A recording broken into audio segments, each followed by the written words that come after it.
Welcome to Conversations with My Sister's Keepers, where we bring awareness, share stories, and promote healing-centered conversations for lived experience professionals and allies in the gender-based violence and recovery sectors. I'm Shameen Brown, and together we'll explore strategies, resources, and insights to support wellness, recovery, and leadership. Join us as we challenge stigma, celebrate autonomy, and normalize the healing journey.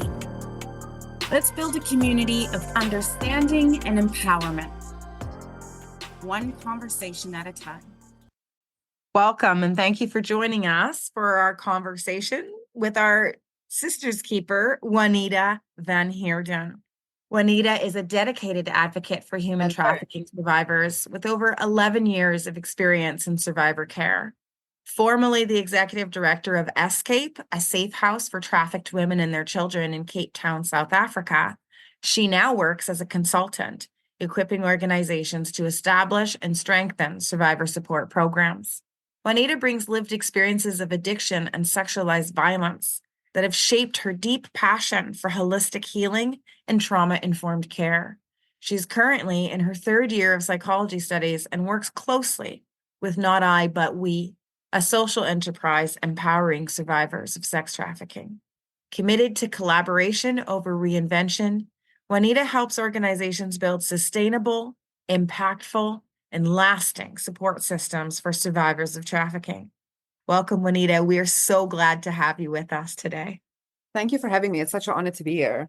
As we know, these conversations with our Sisters Keepers are considered crucial for survivors and survivor leaders. We want to advance beyond trauma-informed and resilience-based narratives of surviving, thriving, and leading, and embrace a healing-centered focus on wellness and recovery. Today, we are working towards challenging the stigma and judgment that many survivors encounter during their healing process by sharing insights into our own recovery and wellness journeys. I think that we can normalize the ongoing and cyclical nature of recovery experience by sharing these insights. What do you think? Yes, absolutely. I think healing is definitely not linear. It's definitely such a long and intricate and bumpy road. And I know that I've had experienced so much comfort when I've heard other people share to just take some of the stigma away, that they've been through similar things. And as Brene Brown says, vulnerability begets vulnerability. So when we're able to create those spaces for others, it's so beautiful to see, especially as women, how we can support one another through our respective healing journeys. Yes, yes. And you're a member of the G100 anti-human trafficking wing. Can you tell me a little bit about your position with that? So I am the country chair of South Africa, and it's only quite recently been established in the last year or so. So we still have a lot of groundwork to do, but it's such an honor for me to be a part of such a global network of women who are leaders, who are standing up against the injustices. And the thing that I love so much about G100 is that we come to share resources. It's not keeping things to myself. It's really to see how can I equip and empower you, and vice versa. It really is coming back to the roots of living in a village and sharing and bartering with one another and really empowering one another. I've found it to be such a safe space. You would expect like global leaders to be arrogant, but I've only experienced like softness and just such gentleness with a dash of fierce, which is exactly what we need to be able to accomplish some change in this field. I'm the chairperson for the Canadian country club of the G100 anti-human trafficking wing. And over the next 3 years, we've developed some goals around promoting lived experience, leadership, and autonomy, supporting the wellness of lived experience staff, developing survivor-led, informed, and facilitated prevention and intervention programs, and identifying ally organizations that are truly invested in survivor leadership. What do you think about these goals of the G100 Canada? Any gaps, strengths, any challenges you think we might run into? What are your thoughts? I definitely want to say, Shamin, that I am just so proud of you for being able to be the chairperson despite challenges that you might have experienced throughout your life. You're fighting the fight and you're getting your hands dirty and you're leading the way in terms of what survivor care really looks like and creating a space for survivor voices. So I really think that you're the right person in the right role. And I think the goals are very survivor focused and survivor centered. And that is so incredibly important. I've seen in this field for so many years how those of us who have not experienced trafficking try to implement systems in an attempt to help, but actually causing a lot more harm. So having survivor voices at the forefront is so crucial for long-term sustainable change. With regards to challenges that you might experience, there are so many, especially everything coming through from demand and the majority male population who would want to silence whatever truth you would have to bring through oppressive systems, through people who would rather stick their head in the ground than to acknowledge that trafficking and sexual exploitation is such a reality. There are so many challenges, but I think the fruit of your work will far outweigh those. Change has really been brought about by the one person who stood up and said, no more. And that's what you're doing. Thank you. Thank you for that. Heartwarming. I love the encouragement, the affirmation. I appreciate you so much. On the topic of lived experience, like we know research tells us that engaging lived experience people and working with survivors can be considered a best practice in the sense that it creates a safer space for folks to self-disclose and talk about where they've been. But that's also true for sexual abuse. It's also true for mental health. It's also true for addictions. And I want to be really clear about that when we talk about lived experience. It's not isolated to one specific lived experience. I think it's more about lived experience professionalism, lived experience work is more about tapping into your own experience, both of trauma and of healing, and looking for some common threads there, some ways to validate, to affirm, to encourage, maybe even using some of that tacit knowledge to understand some of the resistance and the barriers to recovery and be able to create a pathway. Would you mind walking us through some of your lived experiences, just the ones that you feel most comfortable sharing? I live in South Africa and crime is a bit more normal here than some other countries. So the majority of people that I know have had some level of experience with crime. And so I've experienced physical, sexual, emotional abuse. And of course, they've left a huge scar on me through various stages of my life. And what I've seen so many times with those of us who have experienced ongoing trauma for extensive periods of time is how really it shapes our view of ourselves in terms of feeling worthy. That was one of the things as a consequence of that trauma that I became an addict. So I was addicted to drugs and alcohol and cigarettes. Even though I didn't fully understand it at the time, I was trying to escape feelings of unworthiness. I was trying to numb this deep pain that I was carrying around inside of me that I didn't have the words to express at the time. I just made my whole life about running away from it. And I would physically run away from relationships. I became hyper independent as a result of trauma and just really not knowing how to receive love because I didn't trust it. The love that was presented to me was with condition and it came with a very heavy price and it wasn't healthy, it wasn't safe. So the concept of love, which might be a Disney princess movie to some women, was a terrifying aspect to me. It really affects everything, those deep wounds. Today, I'm grateful that I'm free from chemical drugs for 18 years and alcohol and cigarettes for 12 years. I know how hard it is for so many people. And I think it's also definitely cultivated a level of empathy in me for people who have experienced similar challenges, because that's not really something you can learn in a book. I've heard so many people judge addicts or a number of different people groups.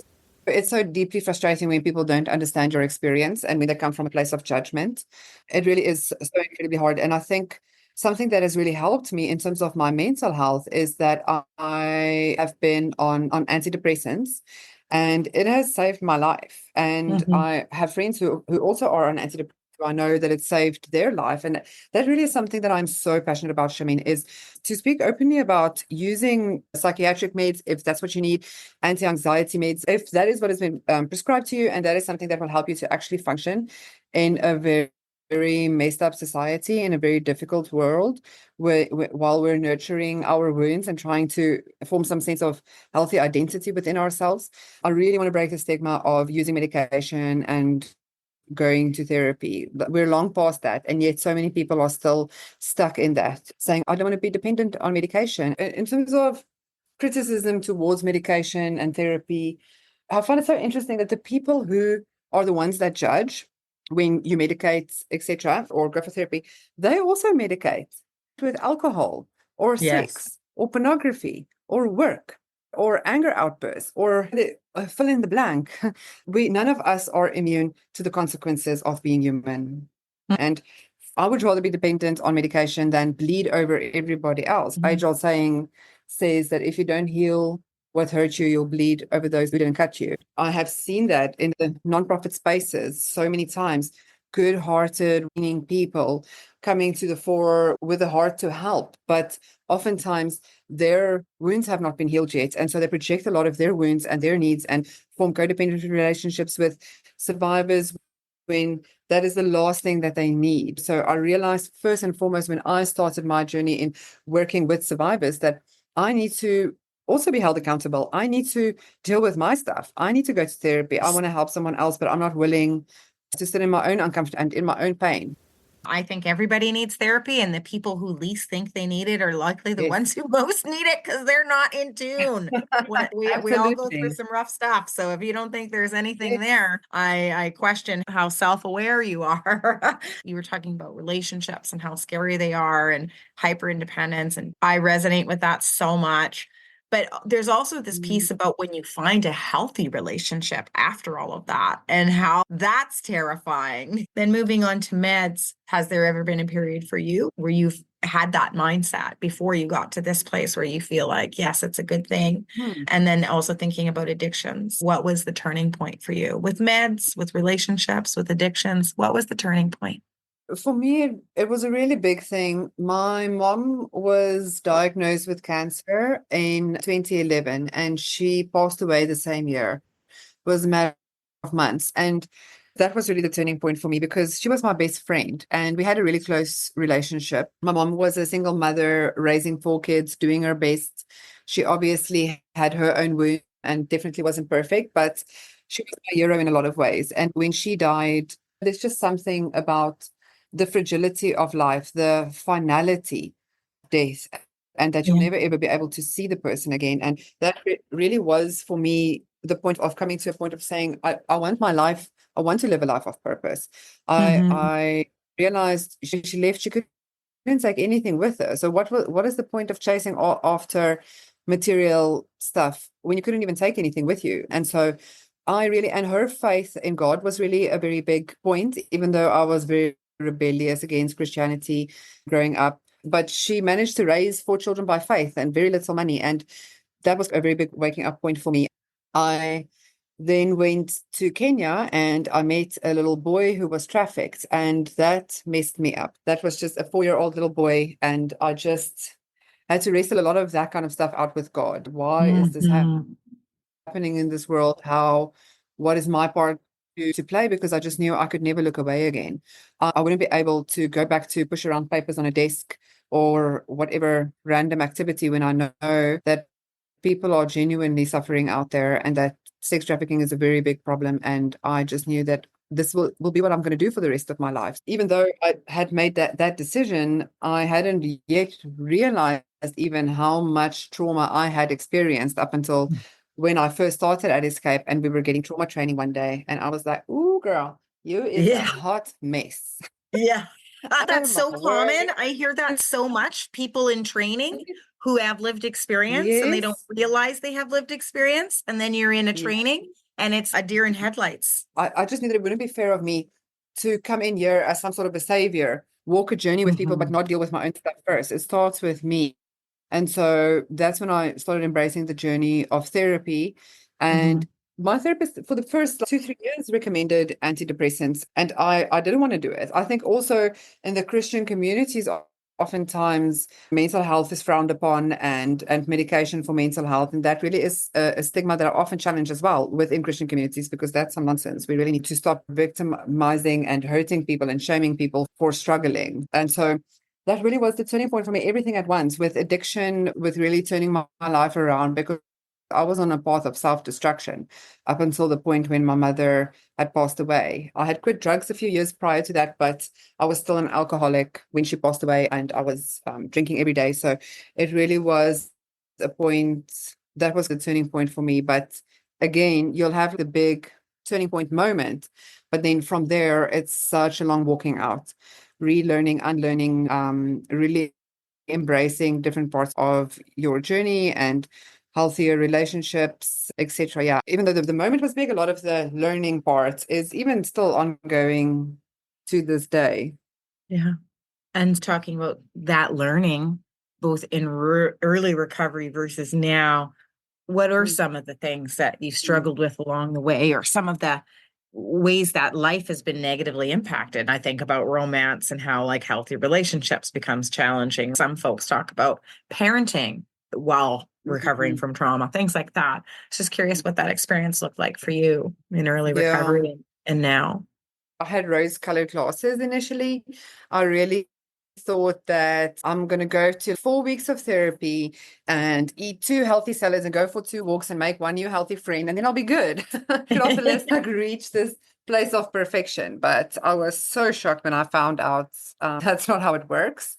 So I think initially I put a lot of effort into therapy, and I actually went to intense therapy for about a year and a half, quite intense. And I worked through a lot of very deep wounds, and I'm so grateful for that time. I still see a therapist now, but it's spaced out, like once a month, once every 6 weeks. And I will hopefully continue to always a therapist or a supervisor, because every therapist needs a therapist. I won't trust an unhealthy fitness instructor. You're going to need to do your own work too before you telling me. So it's definitely ongoing, but I think honestly, I have learned so much compassion with myself in the process, because I used to have a very black and white, harsh way of dealing with myself, and I used to be very critical towards myself. And so the journey really taught me to have grace with myself, to have grace with others. It's an ongoing thing, which in and of itself is such a blessing, because the pressure is off to reach a place of perfection. And I'm very grateful for that, to have access to resources, because in all over the world, I know in the West as well, in Africa where I am, resources to mental health services are so scarce. And when it is there, it's not really affordable, and except for the top 5 or top 10% who are wealthy in this country. So that part makes it difficult. So I know how privileged I am to have been in circles where therapy is quite common. I'm hearing some different things going on here. Therapy, a group of folks that encourage and support what you need to do for yourself in recovery, self-compassion. What do you think has helped you most in recovery? It's so interesting. I would have never thought that would be the thing initially, but it's really been being connected to healthy friends, healthy community. So I grew up being quite hyper independent, and I've had a thing of feeling shame for wanting love and needing love. And so it's something that I taught myself that I don't need, and I'm fine without it. But of course we're not, because we're made for connection. We're made for relationship. And I have been, since I started this journey, been around so many healthy, amazing people, where I've received so much healing without them even knowing, without them doing anything spectacular, just being in the home of a family that is not insanely abusive or alcoholic, where they have their stuff, but it's regular stuff. They still love each other afterwards. And so in those healthy families, I've learned so much. I continue to grow. I was at a gathering thing the other day, and even though it's been more than a decade, I just was so overcome with gratitude to be. It's not something I take for granted, to be in healthy spaces where no one has an agenda, where no one is out to hurt me, where people actually believe that I can achieve good things, and they support me and they encourage me. It's so incredibly valuable. And oftentimes when you get into a place of depression, you get into a place of isolation, and then you can start to believe a lot of lies about people not loving you or your sense of worth, when in fact, when you do allow yourself to be in healthy spaces like that. And if those spaces are available, it's been really the connection piece that's been the most valuable for me. Yeah. And you spoke also about Christianity. I'm going to make the jump and assume that that's a faith that you practice. Was that something that you believed in before recovery? Is it something that happened during recovery? And how has it played into your recovery? In the South African context, the majority of South Africans would call themselves Christian. So it's very normal. Our government prays, etc. I grew up in that context, but I was very rebellious and I questioned God a lot. I gave my mother such a hard time because she was a Christian. I questioned everything. I poked holes in everything. I used to see God as the guy with a big stick in the sky out to punish and take away my fun and pleasure. And yet the most fun I've had has been sober. I never really understood why someone would want to be a Christian. I always thought that it's weak people who can't think for themselves, who can't reason for themselves. I would judge people quite harshly, actually. But when my mom died, it's just too big to deny the magnificence of life and death. And it does make you start to wonder about eternity. And is this life really all that it is? Because that would suck. That would be awful. If all of this pain and suffering, I die. Like, what? There's no reward. There's no cheesecake at the end of the day.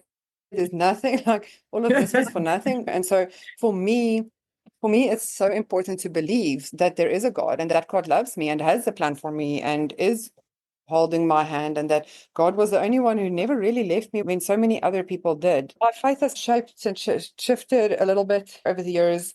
I've experienced serious burnout in 2019, and I had a lot of questions, especially about a lot of the pain and suffering in the world. And I had a bit of a wobble with my faith, if you will, during that time. But I just keep coming back to knowing in my heart that I've experienced a love that is nothing like this world. It's so clean, it's so safe, it's so healthy. And to me, it's not something I force on anybody else, but to me, it's just such a beautiful thing. And I can't get away from that. And I tell you to this day, if I didn't have a God to believe in and know that this life has some meaning at the end of it, I don't know if I would even cope to this day. And I've seen that with a lot of survivors over the years as well. It's a blanket statement, I know, but it seems that for the most part, the ones who really were able to grab a hold of their healing and a sense of worth were the ones that really connected with God. Obviously, it's not a black and white thing. It's not a yes or a no. But that has been very interesting for me because I think when you've been abused and misused and mistreated so many times in the quote unquote name of love, and you meet love, who it really is, it's so different. It's just so beautiful and so healing. Yeah. And what I've found too is that it's about believing, it's about faith, but that comes in many different ways, shapes, and forms. The survivors that I know that practice their indigenous culture or their African culture, and those who attend church, those who attend mosque, those who are Wiccan, it seems that having those spiritual beliefs and practices are a huge part of wellness and feeling connected to a universe beyond yourself, but also your own intrinsic manifestation power. I think it all comes down to like holistic care at the end of the day, the emotional, spiritual, physical aspect of things. Oftentimes I think also Christianity has been used to oppress people in the past, unfortunately. And so it really has caused a lot of wounds. There is a lot of resistance. And like I said, I myself was quite resistant. But whatever it looks like for different people, we can't deny that we are our body, that we are heart, spirit, psychological aspects of things. All of those things need nurturing and need care and need us to invest time into every single piece of that. Absolutely. After 20 years of therapy, what I found was that when I started to tune into my body, attend yoga, do exercises, mindfulness breathing, gardening, being out in the sun, playing with the soil, paying attention to what I eat and how I nourish my body, those are the things that made coping with big emotions a lot easier, a lot smoother, but also just created a new baseline for me of this energetic peace or calm where you just cope differently. You function differently, you think differently. And it really all is an exercise also in self-care. in learning how to nourish. And with that comes setting limits in your social life as well. Who are you hanging out with? What are you doing? When are you doing it? Why are you doing it? And this is what therapy can be helpful if you have the right therapist, because they can walk you through some of those questions and some of that self-exploration and self-discovery. Who are you? What do you need? What works for you?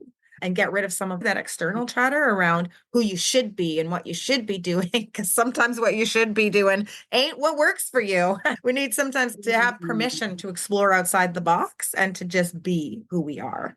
Holistic care is very individualized. It's very personalized. So it does create that space for you. I think you mentioned an important piece, Charmaine, because when you're in fight or flight or in survival mode for so many years in traumatic spaces, you're not allowed to just go garden. What is garden when you're trying to survive? Just to soak up some vitamin D and do some healthy breathing exercises. People underestimate how much work it takes on a holistic level to be able to get to the point to allow yourself to put your hands in the soil and be in the moment. It's such a underrated gift. In my research, that was one of the comments that was made when we're thinking about lived experience leaders, is that although they're striving for wellness and there is this responsibility to become well when you're doing the work, when you're undercompensated and you're living in a concrete jungle where there's high crime, you don't have access to green spaces, you don't have access to a vehicle, you don't have money or time because you're overworking, because you're needing to meet survival needs to be able to give yourself those things that you need for wellness. And it's so important as a community, as a society, to try to make those things more accessible to all incomes, all folks. When we think about imposter syndrome, confidence, wellness, holistic wellness, recovery, all of those things, what does that look like for you in your professional journey? What's helped the most? I think boundaries. Boundaries might be such a buzzword, but it still remains incredibly important.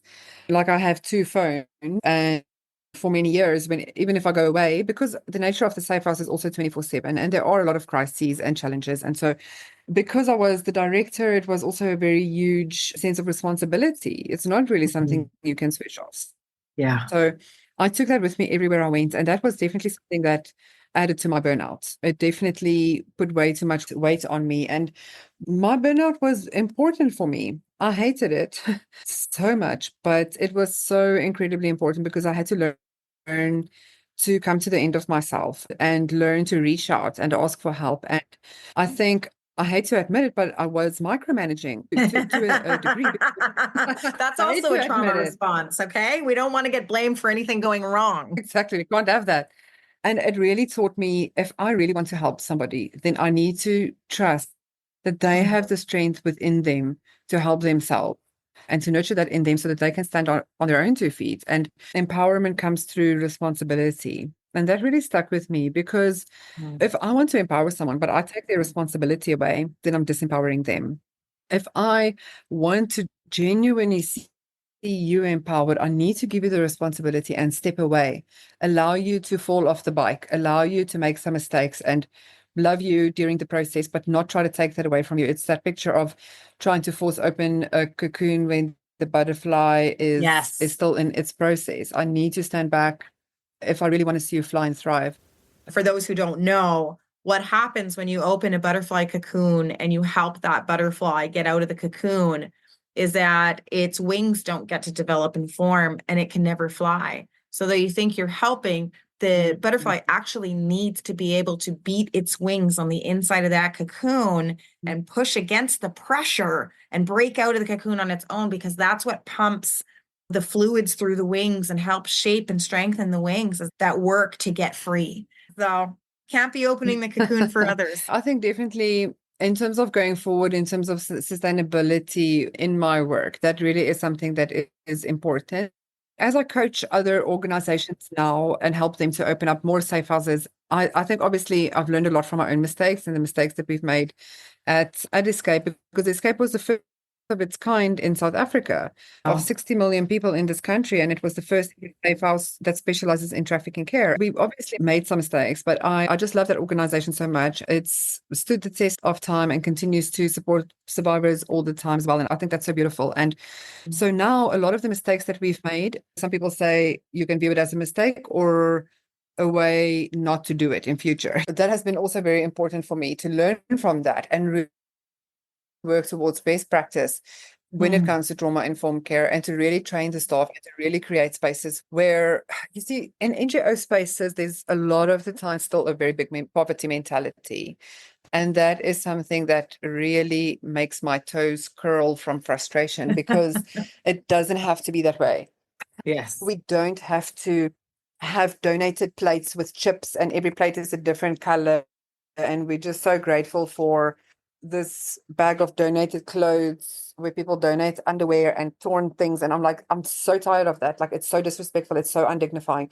So something when I work towards equipping other safe houses is really helping them to put a lot of those measures in place. And when it comes to donations, as a silly example, that you only take certain quality donations, and to be able to also provide care to the caregivers, that is really something that is so close to my heart, because the staff members in an organization are oftentimes so overlooked, and they give so much of themselves, and they're so worn out, underpaid, understaffed, under-resourced. And in my opinion, if you take care of the staff, take care of the organization.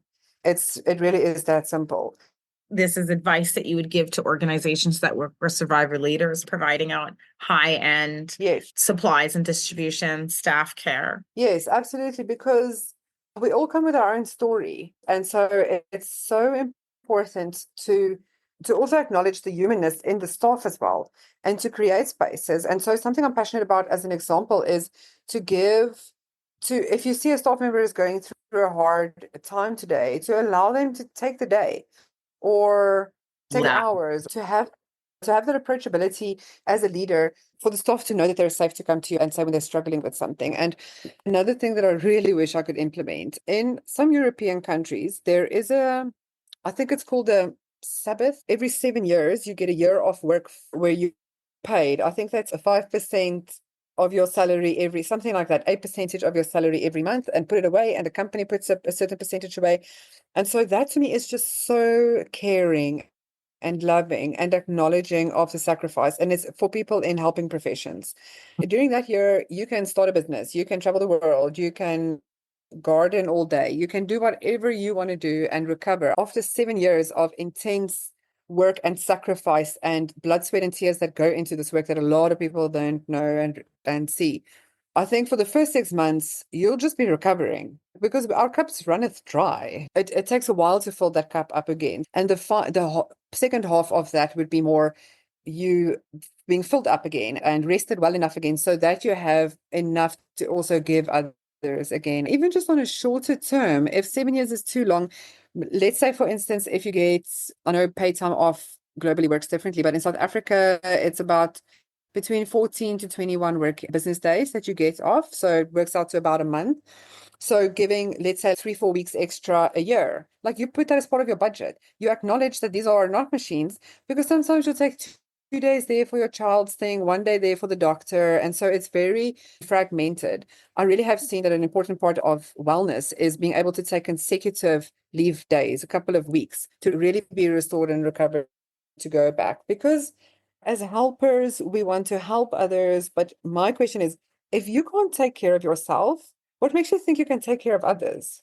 It's that simple and that complicated. Absolutely. Yeah. We're coming from a place of recovery, of having experienced some healing, and being able to bring empathy and resources and wisdom about this process and experience to folks. But if we haven't done our own work, that becomes quite distorted. I know that those of us that have experienced some heck stuff in this life, we want to make it also count for something, and we want to be able to empower and support others in their journey. But sometimes it's also okay to take a break.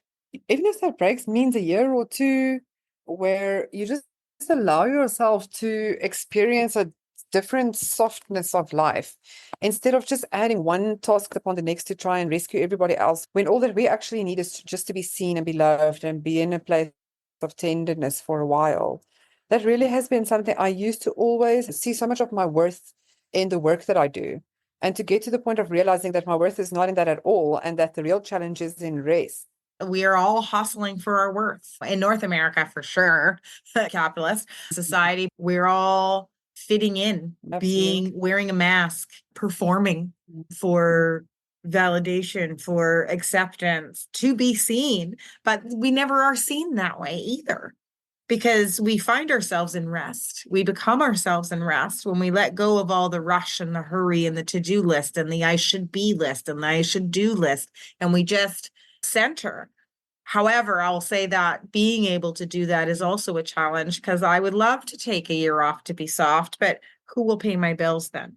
So that's always the catch-22. Where are spaces that we can go and do that and be that and still survive? And I think that for survivor leaders and survivors, survival is a constant from childhood to now. It's still that thing that many of us are put first. It is crucial. We do need to pay our bills. That is also why networking and being in safe circles is so incredibly important, that we can share resources and knowledge with one another. Let's say, for instance, Susie is a survivor leader and she's about to start work at this place, but she's quite early in her recovery journey. It would be really helpful if someone that, let's say, for instance, is a financial advisor, is able to give some financial advice. That for myself, I would love to have a financial advisor actually teach me about investments and whatever else, because I never had that training. So you see people around you talk about their properties and their investments, and I'm like, ooh, I don't know if I can pay my bills at the end of this month, let alone next month. And so having someone to give you those tools, because there's so many people with experience and the know-how that can empower and equip survivor leaders with those skills, so that, for instance, you would be able to learn, oh, okay, if I budget like this, I can put away 5% every month, and I can take a year off after a couple of years, or just a month where I haven't been able to do that. Or connecting with people who might say, hey, I open my house to you, I travel once a year, you can come stay in my house by the beach. Silly little things like that can be really big and really beautiful. Going back to the village way of taking care of one another. In South Africa, we have this beautiful term called Ubuntu, which means I am because you are.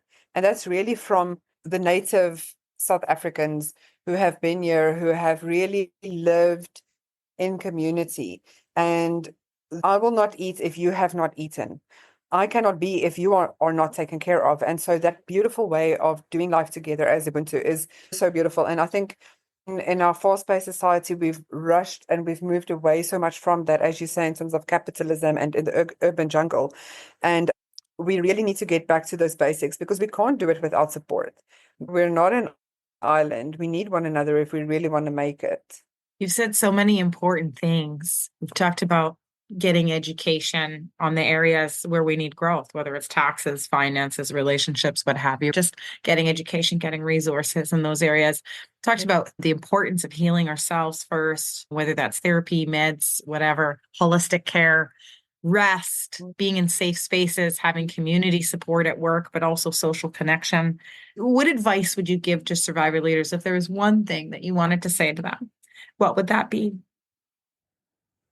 Many cliche things that I can say. You got this, you can do this. But honestly, I really would say that I would highly recommend prioritizing yourself. It really is an act of rebellion to choose yourself. As women, we've been taught to submit and to not have a voice and to be quiet and to be subservient. And those of us who are leaders say, stick it to the man, we're not doing that. But the majority of women are still in a space where they don't have a choice, where they do have to depend on an abusive partner in order to be able to pay the bills or have food on the table. And so it is really difficult for so many women on a global scale. It really is so powerful if we're able to take care of ourselves. It's not selfish. To me, taking care of yourself, I've come to learn, is not a luxury. It's a necessity. It's an absolute necessity because whatever I do, the state that I'm in, that is going to determine the quality of the work that I do. It's going And to how you determine the show quality up. of my interactions with somebody else. Yeah. I'm not going to try and say cheap words like put this in place and you'll thrive or do this and this. To me, it really is with you are allowed to take up space. You are Mhm. allowed to take care of your needs. You're allowed to communicate your needs. You're allowed to have those needs met. I am because you are. So there's this piece of I need to take care of you because if I'm going to eat, you're going to eat. But there's also this piece of I need to make sure I eat because I am because you are, but you are also because I am. We need to be able to take care of ourselves so that we can take care of others. I love that. Is there a message of encouragement or guidance that you would leave for folks that are still fairly early in their recovery journey? The beginning stages is hard. It's the hardest. It's very challenging when your whole life is turned upside down and a lot of people expect you to just be grateful because everything is better now, quote unquote. It would really be to trust the process, as cliche as that might sound, because the process is scary and it's the unknown. You don't know. You haven't been there yet. You don't know what it looks like. There's so much uncertainty in that, but you've made it this far. You have made it this far. You are still alive. That is not nothing. That's a pretty big deal. And you did that. You came there. You had and have the power within you to overcome hard things. It wasn't always your choice, but you did it. And you can acknowledge that and you can give yourself the credit for that because it is really hard. And which means that you can continue to show up for yourself as well. But don't give up on the process. It genuinely does get easier. I like to tell people you're the author You of got your the own power. life. And then you made this really great point about how there are times where we don't have control over what happens, but we do have control over how we respond and who we reach out to and what resources, strategies, or otherwise that we access, right? Like those are the things that we have. And when we can sit with the panic and the fear and the anger long enough where it doesn't swallow us, but it inspires us, it motivates us, it pushes us to access our community and our strength and our resources and our wisdom. That's the space where now we can really start writing new chapters in our life. One thing that I would actually add to that is it's okay to put boundaries in place / highly recommended to put boundaries in place with toxic people. Please. I had a conversation with someone today and she really just needs love and deserves that so much. And she was just talking about how this person in her family needs help and how she needs to help this person. And if they wanted to be helped, they would have helped themselves already by this time. We can't continue to always want to sacrifice ourselves for the sake of them. It's so important to put those boundaries in place because, as the saying says, givers need to have boundaries because takers have none. The challenge is that it's normalized. We've been giving the survivors more than we have to give from time. The vulnerability factors, the way we've been set up, even for groomers and predators to come, it's conditioned. That's where choosing you becomes really important, is in those boundaries, choosing self-respect, choosing self-worth, choosing self-love. However, boundaries for many survivors comes with a lot of guilt because it feels like abandonment. And we don't want to do to others what has been done to us. And finding that gray line with very black and white thinkers, either I'm not talking to you or I am, finding that gray line in the middle where maybe I'm just giving you a little less access to myself and I'm being more careful about when and how I respond. All those pieces, very challenging in early recovery. Boundaries is a very loaded word, loaded, but super important because even often in our adolescence, we're acting up because of some trauma or something that's happened. And the adults and the caregivers in our lives are shutting us down. They're using boundaries. They're saying, you are not allowed to act like that. We're experiencing neglect. We're experiencing dismissal. We're experiencing abandonment. And so to become older and be in a position where now you need to do that with others becomes really difficult without that community support, social support, and healthy experiences that you've talked about earlier. It's so scary because you don't want to do the exact same thing that they did to you. Absolutely. You don't want to become them. And you know what it's like to be on the other side. It should definitely be done gently and over time. And as you say, within the right limits. And that is why for myself, with your earlier question about what has been so incredibly important in my healing journey has been a safe community.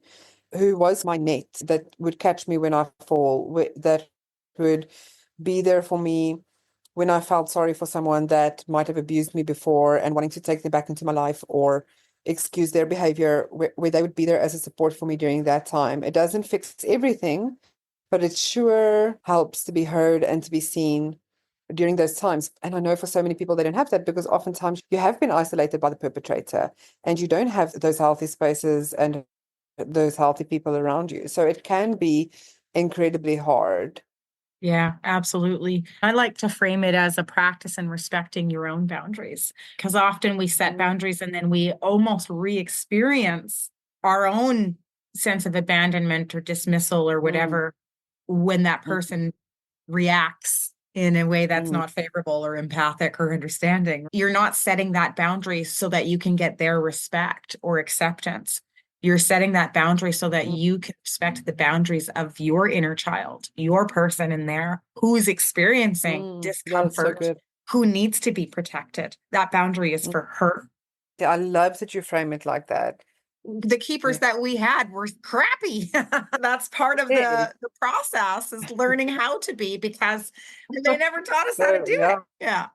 So even with the best of intentions, we all are human and we have experiences and we're having to juggle with our own lives. And sometimes we're not able to even be the keepers of others in the ways that we want to be or think need to happen as a result of a lack of internal resources, energy, support, what have you, or external resources like money and time. Always want to be really mindful of that when I say harsh things like crappy keepers, because I was a crappy keeper to my children during my addictions and my early recovery. Not to say that I wasn't the best that I could be, not to say that they don't absolutely appreciate and value all of the hard work and growth and change that they've witnessed, but definitely to say that it was not perfect and harm was done.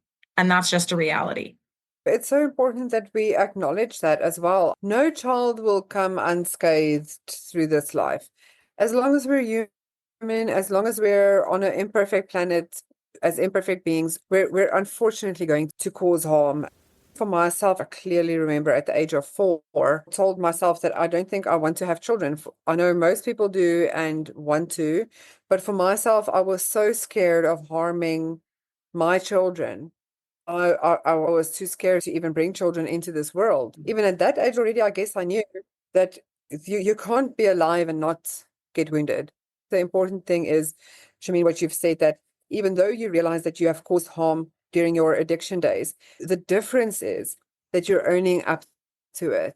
A huge component of parenting, especially parenting with trauma, I believe, I feel deep in my soul, is rupture and repair. Because when we think about shame is developed through those early experiences with caregivers and people in authority, that's when it starts to become internalized. Just when there's these ruptures in relationship, dad yells at you or mom yells at you and says whatever, or they spank you and then they leave and there's no conversation and there's no explanation and there's no experience. In juggling with mental health and things like that, would have angry outbursts early on before I was medicated, all these things.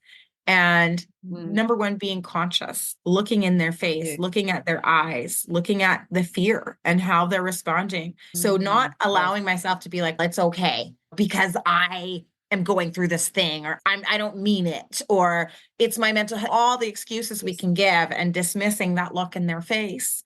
No. It's about noticing the impact that you're having. And then when you're able to, sometimes it's a day later, sometimes it's an hour later, going back and having that conversation and saying, you don't ever deserve to be talked to like that from anyone, or to have whatever the experience was. I'm going to take responsibility because I'm still healing. I need to manage. That is unacceptable for me to yell and scream like that or do whatever I did. I'm not apologizing about the issue. We still need to talk about the issue.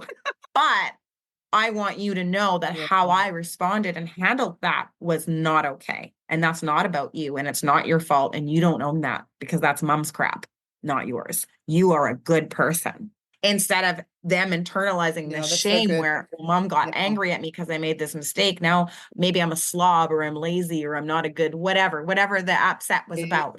That rupture and repair is so huge. when we are parenting, but especially when we're parenting with trauma, because we've got our own crap and we don't want it to become theirs, and we need to be accountable for it. The accountability piece is key.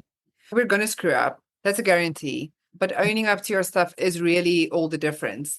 I can work with someone that acknowledges that they've messed up. I can do that. We can meet each other halfway. But when you refuse to acknowledge your part in it, it takes two wings to fly. A relationship, I can't be the only wing to fly this thing. We need to work on it together.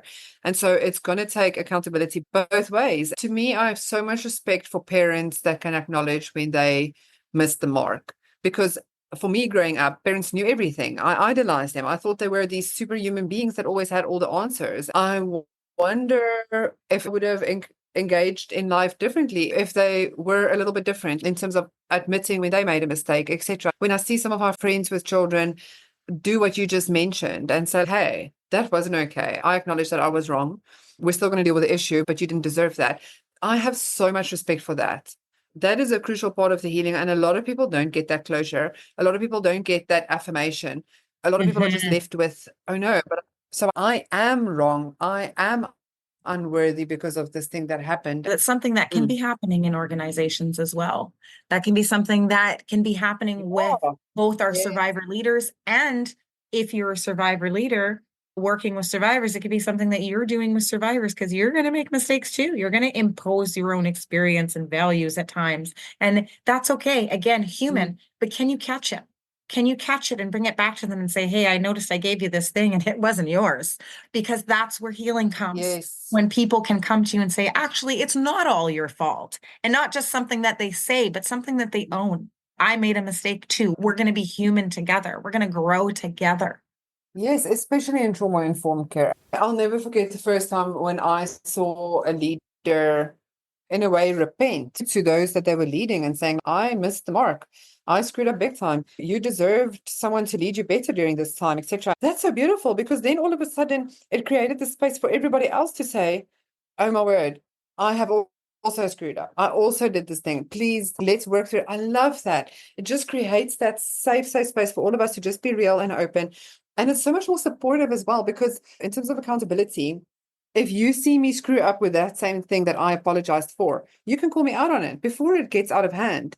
I know we spoke about this thing a couple of months ago. I see it's happening again. I'm feeling a little bit uncomfortable. I can be like, whoa, I'm sorry. Yes. Thank you for bringing that to my attention. Let's not go there again. And we can really cancel out a lot of unnecessary drama when we allow ourselves to be vulnerable in that space and just admit that we're human and that we're wrong, especially in trauma-informed spaces. Of all of the spaces, that should be actually the safest space. Exactly. It's not enough to just know about the impacts of trauma. We're informed about trauma. We know what it is. We know how it impacts people. We know that it may not be visible in everybody. They're just not externalizing it in the way that others might be able to see that something's there.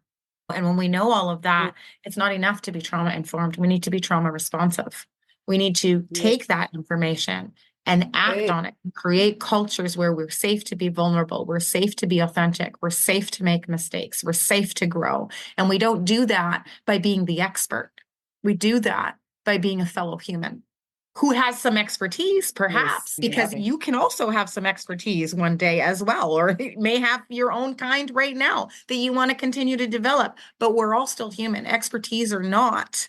We are human first. Yeah. Something that I have seen as well is in an organization, when there is disunity, the program beneficiaries pick up on that. A survivor is very sensitive, hypersensitive to their environment. And when there is disunity or we're not on the same page about stuff within the staff of the organization, it really goes top down. That stuff filters through and it causes disunity within the survivors, and that becomes a whole thing. And so it really has been so incredibly important for me, this kind of stuff that we're talking about, to really genuinely practice that and continue to practice that in an organizational setting, so that when the program beneficiaries, as they are now learning a new normal, looking at us, seeing how we're going to solve problems, seeing how we're going to go about resolving a particular dispute, it's them looking at us, seeing how treating each other respectfully, how we're allowing space for one another. A lot of it is reparenting at the end of the day.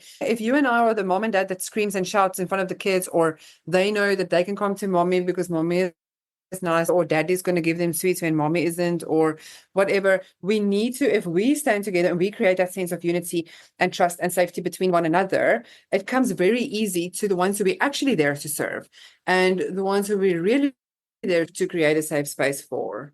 I think I'm curious. I haven't asked you this, but do you want to tell me what you're doing right now with school? I'm studying psychology. I've always been super fascinated by, as they say, the human condition. It just sounds a little bit more dramatic when you say the human condition, but I genuinely like the inner workings of people so much, and especially seeing how our childhood impacts that, our experiences, what are different treatment options. It's just so fascinating. Human beings are just so fascinating, and I just can never get enough of the inner world of people.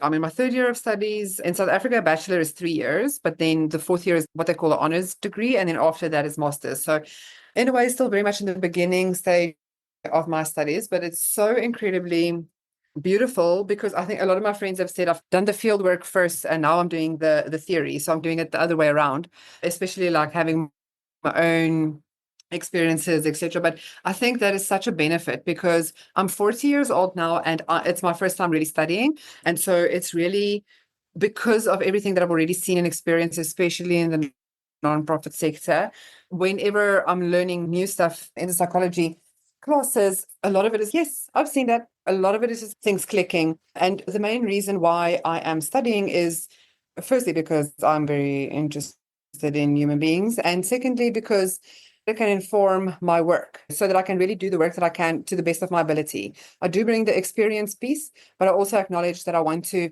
be as properly equipped as possible so that I don't hurt when I actually intend to help. My aim is not to become a full-time psychologist because that's a very select, special group of people. I won't be able to do Monday to Friday, 9 to 5. I also can't sit still for long. I want to move around.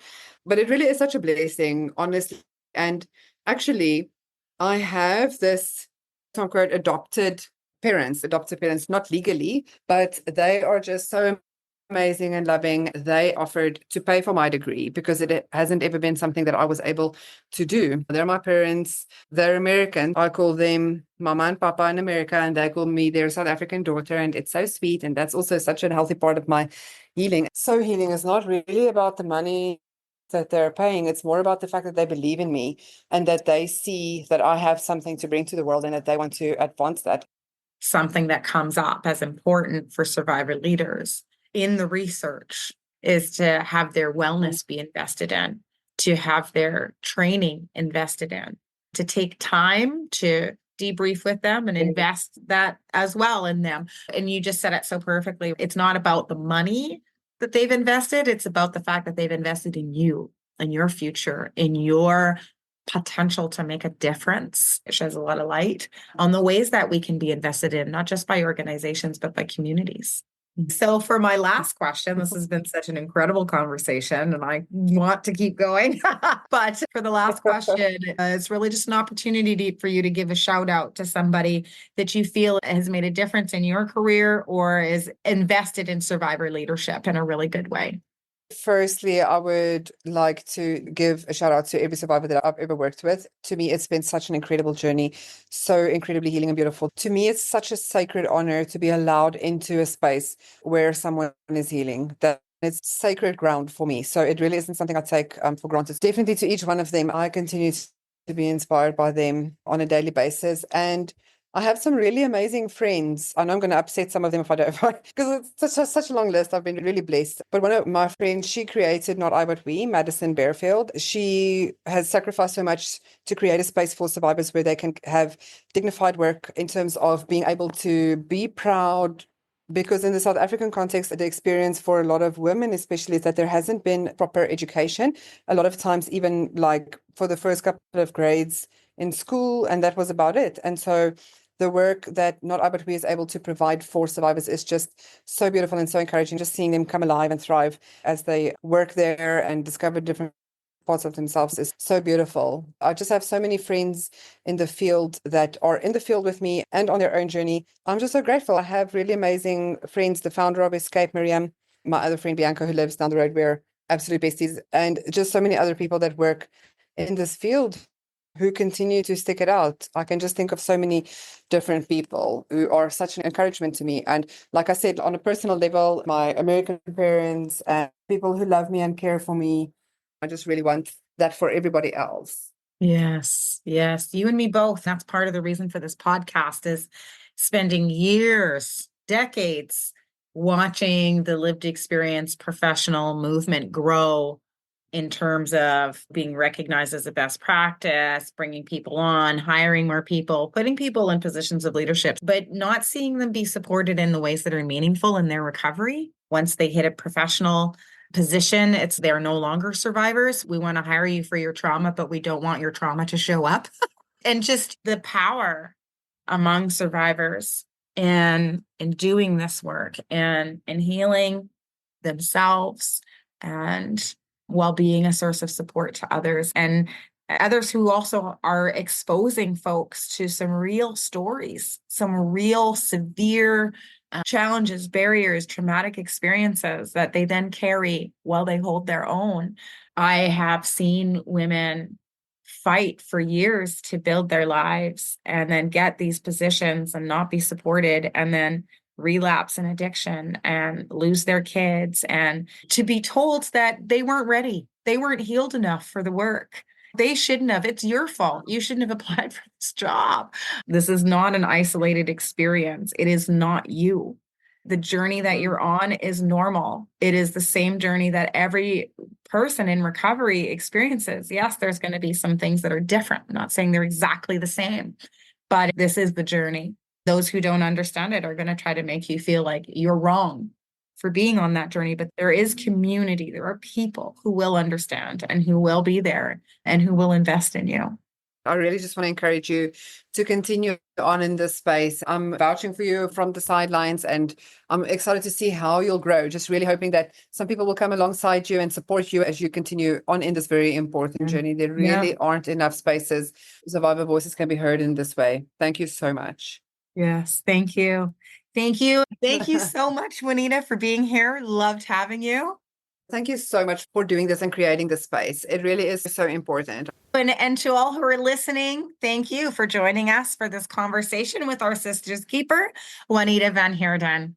Thanks so much, and we'll see you next time.